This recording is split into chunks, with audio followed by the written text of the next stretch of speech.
Olá, paz seja com todos vocês. Bem-vindo a mais um estudo do nosso canal. Hoje estou trazendo um tema aqui, esse tema aqui, ó, igualando Cristo com seu Pai. E a questão que vai nortear esse estudo é essa aqui, ó. Jesus tem o mesmo poder e glória que seu Pai? Esse tema é muito pertinente porque, como eu venho falado para vocês, a partir do segundo, terceiro século começam a surgir algumas compreensões da igreja. E uma dessas compreensões é que é a compreensão literal do capítulo 1 de João. Jesus passa a ser compreendido como o verbo literal. E como o texto diz que o verbo, como o texto diz que o verbo é Deus, então Jesus é Deus. Daí surgiram outras crenças, como a crença de que pai e filho são iguais em termos de poder, de glória. A equiparação entre pai e filho. É sobre isso que iremos falar hoje.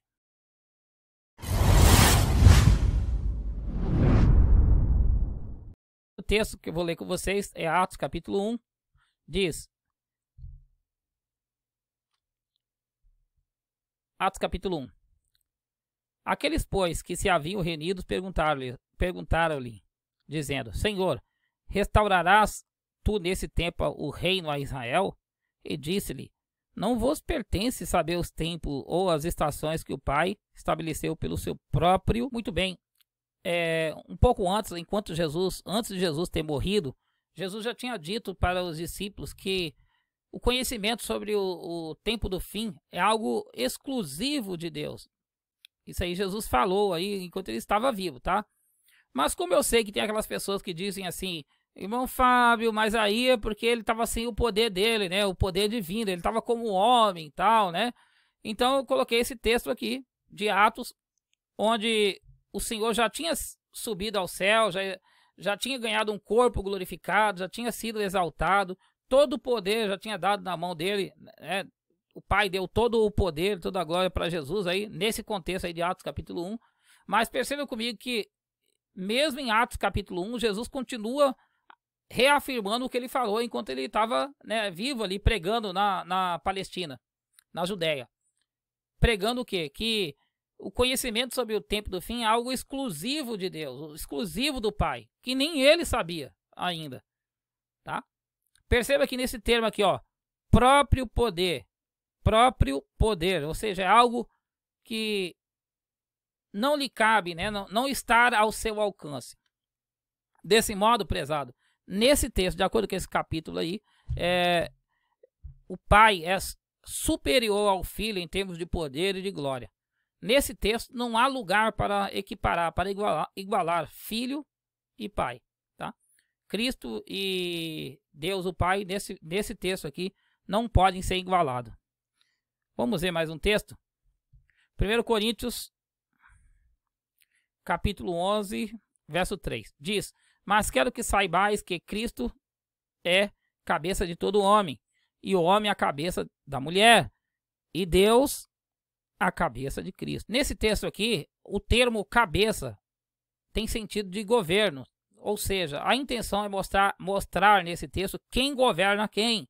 Desse modo, o homem é a cabeça da mulher, o homem governa a mulher, nesse texto, tá?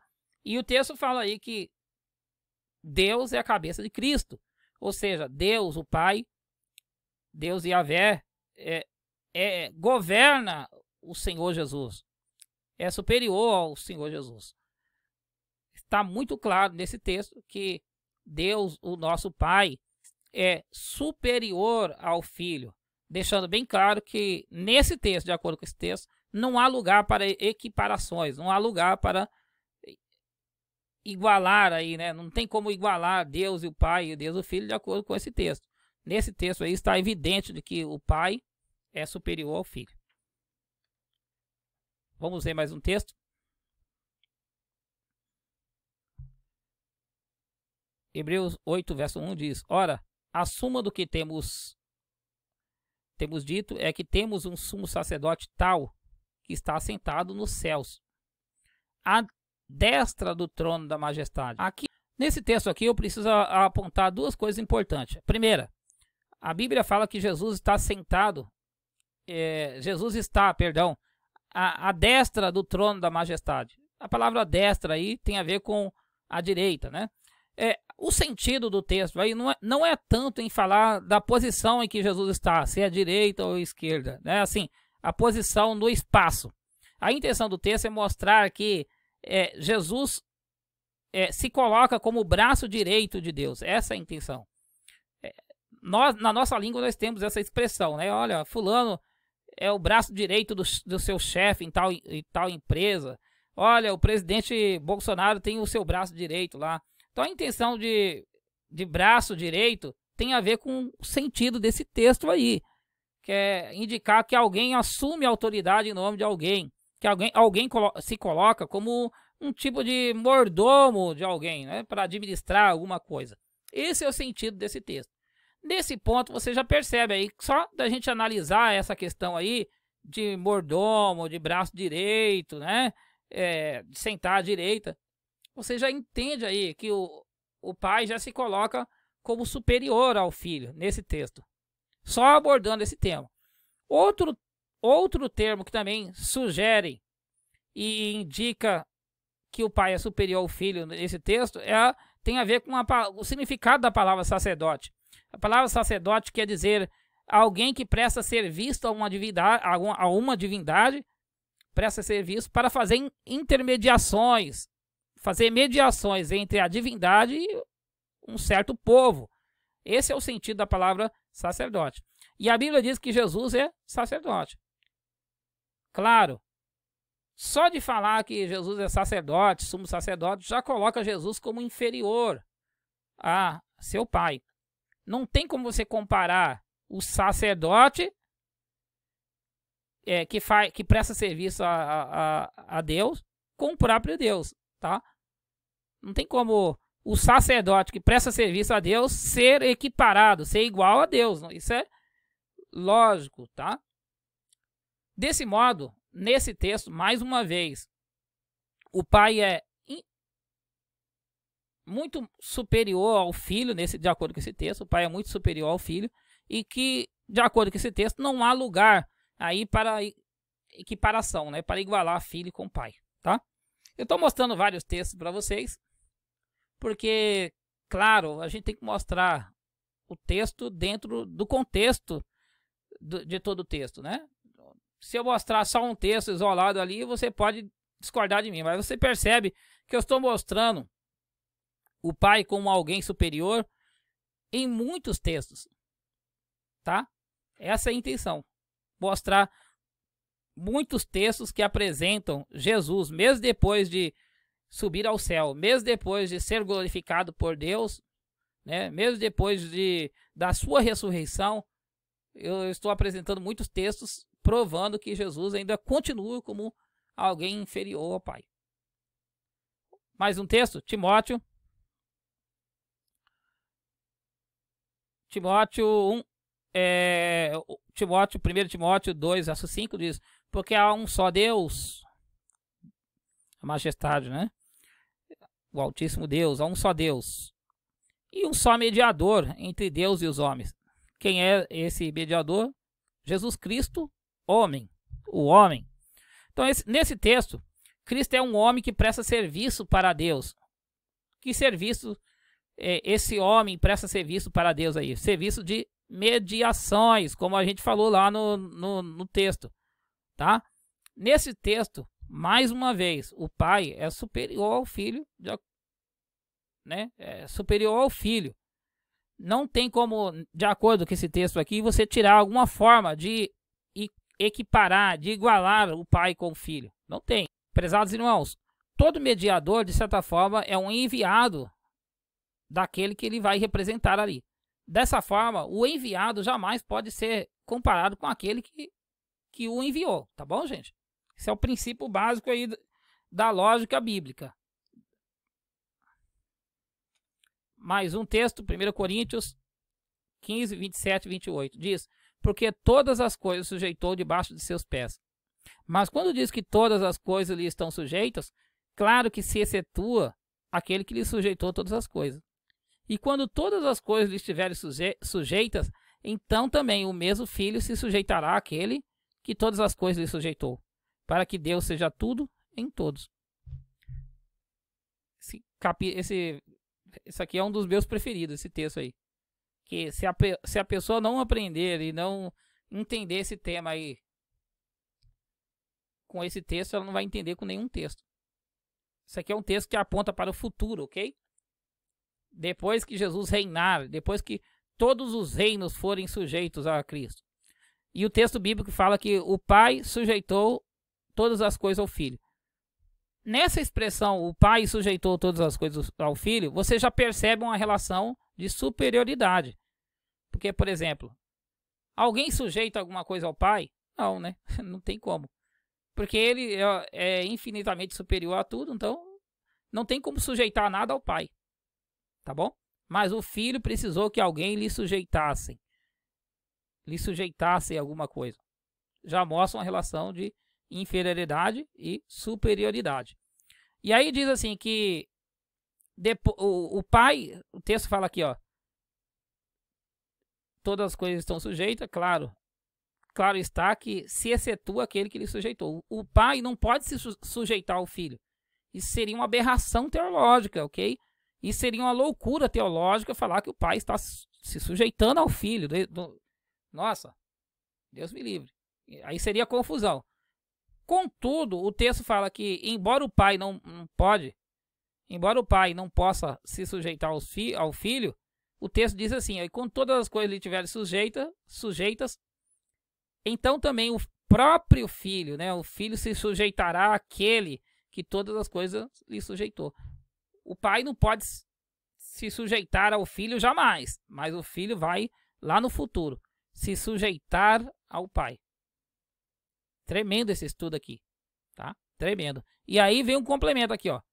Para que Deus seja tudo em todos. Para que Deus seja tudo, inclusive no Filho. Vou voltar com essa expressão aqui. Para que Deus seja tudo, inclusive no Filho. Que texto tremendo. Então, nesse texto aqui, de acordo com esse texto, é claro que o Pai se apresenta como alguém superior. Só não compreende o que eu estou falando aqui quem não quer mesmo, porque está claro aqui, certo? O Pai se apresenta como alguém superior, o Filho como alguém inferior. Não dá para igualar Pai e Filho com esse texto. Vamos para o próximo? A quem vencer eu farei coluna do templo do meu Deus, e dele nunca sairá. Escreverei sobre ele o nome do meu Deus e o nome da cidade do meu Deus.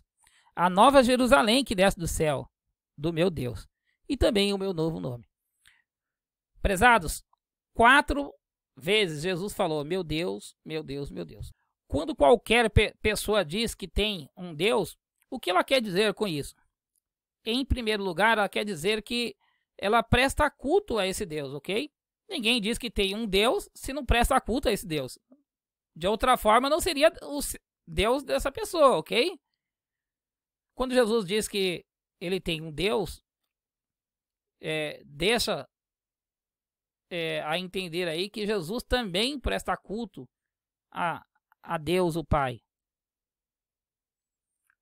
Em segundo lugar, quando alguém diz que tem um Deus, alguém também está se colocando automaticamente como alguém inferior a essa pessoa que ela diz que é o Deus dela, que é a divindade dela.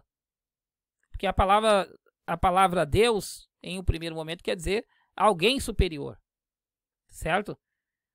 Em qualquer língua, a palavra Deus quer dizer alguém superior, em qualquer língua. Claro que no contexto hebraico, no contexto de Israel, esse alguém que é superior, essa divindade que é superior a tudo, né? No sentido amplo da palavra.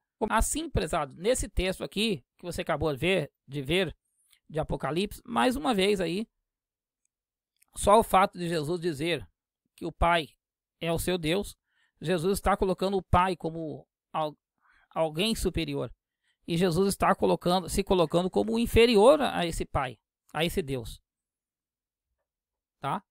Não há lugar aí para equiparação, para igualar aí Pai e Filho nesse texto. E por fim, vamos ler Salmos 89, versos 6 e 9. Diz: pois quem no céu se pode igualar a Yahvé?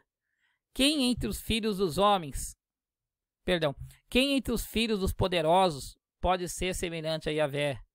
Ó Yahvé, Deus dos exércitos, quem é poderoso como tu, ó Yahvé, com a tua fidelidade ao redor de ti. Irmãos, para terminar esse estudo, eu espero que tenha ficado muito claro aí para vocês que há sim hierarquia no contexto celestial. Há sim hierarquia entre os seres celestiais. E aí você tem o Supremo, né? O Soberano, o Todo-Poderoso, o Inigualável, né? A Majestade, Deus Adonai, Deus Yahvé, o Pai, o Altíssimo. Esse termo aí, Altíssimo, serve para isso. Ou como os judeus falam, o Eterno, Hashem, né? Como o ser mais importante, mais poderoso de todos os seres. Olha aqui, ó, o texto fala, né? Quem no céu pode se igualar a ele? Então lá no céu tem anjos, tem... No céu há anjos, há querubins, há serafins, e há o Senhor Jesus, que como você viu, que está à direita de Deus. Mas entre todos esses seres, nessa hierarquia, né, que estamos apresentando aqui, o Pai é inigualável. Abaixo do Pai, como você viu, como braço direito, como alguém que administra, que cuida, que governa tudo em nome do seu Pai, está o Senhor Jesus, digno de glória, como diz lá no livro de Hebreus, maior que Moisés, maior que anjos, maior que todos os seres. Se tornou herdeiro de todas as coisas, né? Louvado seja Deus ali. E seguindo essa hierarquia, nós temos aí as potestades, como os querubins, serafins, anjos e arcanjos e por aí vai.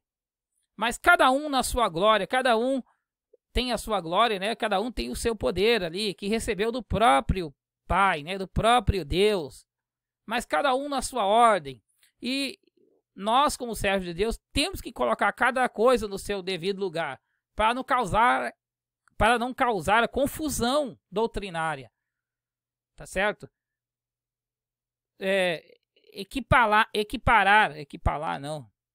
Igualar pai e filho em termos de poder e glória é confusão, prezado.